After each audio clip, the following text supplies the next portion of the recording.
কি সুন্দর ন্যাচারাল একটা দৃশ্য। মাঝখানে দাঁড়ায় আছি রোডের, আর দুই সাইডে খালি খেজুর গাছ। এই যে এই সাইডে আছে, এই সাইডে আছে। সাথে আমাদের আজাদ ভাই দাও ধার দিচ্ছে। আজকে হচ্ছে গিয়ে গাছ কাটিং করবে।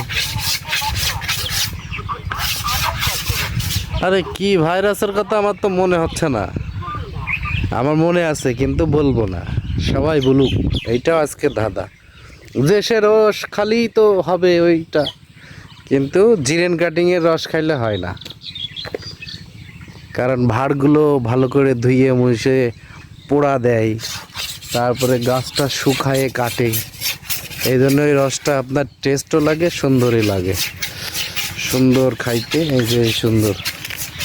আর ভাড় পোড়া দিলে